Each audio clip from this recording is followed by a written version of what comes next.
Assalamualaikum warahmatullahi wabarakatuh. Perkenalkan, nama saya Anissa Febriani dengan NIM 205231205 dari Program Studi Perbankan Syariah Fakultas Ekonomi dan Bisnis Islam di Universitas Islam Negeri Raden Mas Sahid, Surakarta. Di kesempatan kali ini saya akan sedikit menjelaskan tentang biografi dan kisah dari Imam Hanafi. Imam Abu Hanifah atau biasa disebut Imam Hanafi adalah kepala suku dari Bani Tamim bin Salabah. Ada yang mengatakan bahwa sebab penamaannya dengan Hanifah adalah karena dia selalu membawa tinta yang disebut Hanifah dalam bahasa Irak.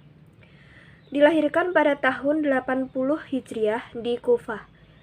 Ketika Abdurrahman bin Muhammad bin Al-Mughirah berkata, "Aku melihat Abu Hanifah, seorang guru yang banyak memberikan fatwa kepada masyarakat di Masjid Kufah dengan memakai kopiah panjang berwarna hitam di kepala."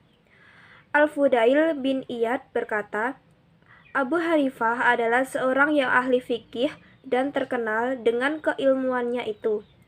Selain itu, dia juga terkenal dengan kewaraannya, banyak harta, sangat memuliakan dan menghormati orang-orang di sekitarnya. Sabar dalam menuntut ilmu siang dan malam, banyak bangun malam, tidak banyak bicara kecuali ketika harus menjelaskan kepada masyarakat tentang halal dan haramnya suatu perkara.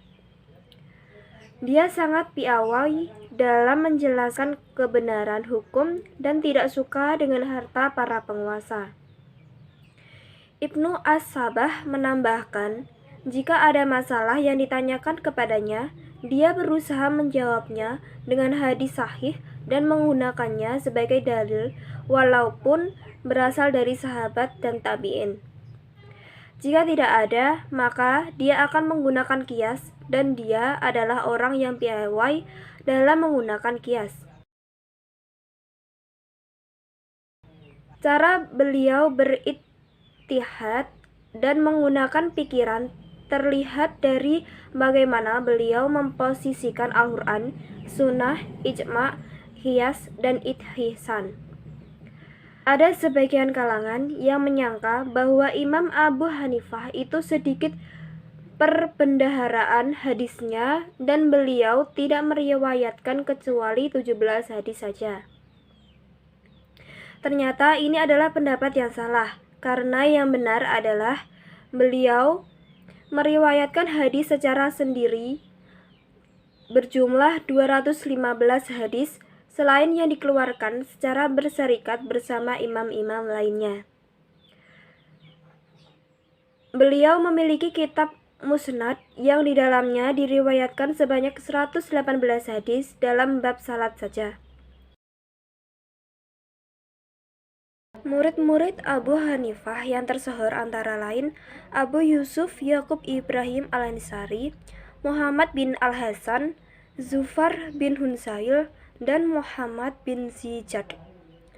Menurut ahli tasfir Al-Quran dan hukum Islam asal Aceh, Muhammad Hasbih As-Siddiq, murid-murid Abu Hanifah memiliki kemampuan ijtihad yang hampir menyamai Abu Hanifah sendiri. Terutama Abu Yusuf dan Muhammad bin Al-Hasan, keduanya bahkan dikenal sebagai dua sahabat imam-imam. Menurut As-Siddiq, Abu Hanifah tidak menulis bukunya sendiri, melainkan murid-muridnya yang menuliskannya. Muridnya yang pertama kali menulis kitab atau buku Abu Hanifah adalah Abu Yusuf. Salah satunya buku berjudul Risalah Al-Charad.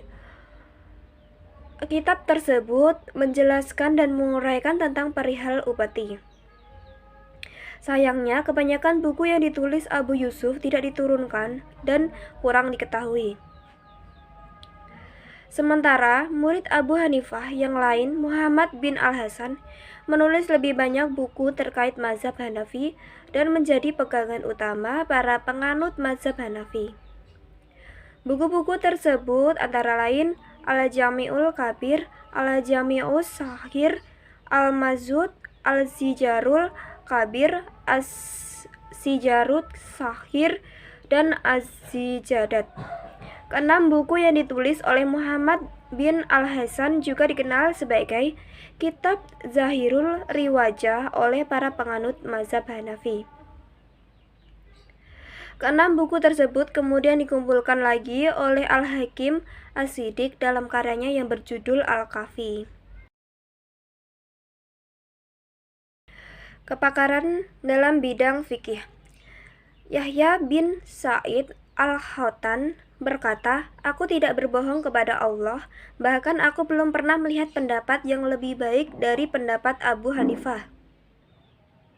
Ali bin Asim berkata, "Kalaulah ilmu Abu Hanifah ditimbang dengan ilmu orang-orang pada masanya, pasti ilmunya lebih banyak dari mereka."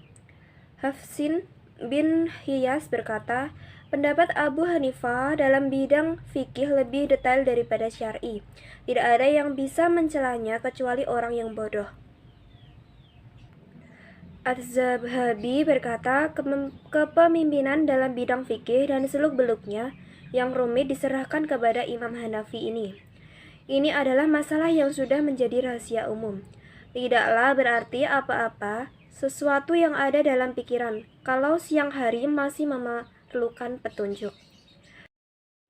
Itulah penjelasan dari biografi dan kisah Imam Hanafi. Sekian dari saya, terima kasih, semoga bermanfaat. Wassalamualaikum warahmatullahi wabarakatuh.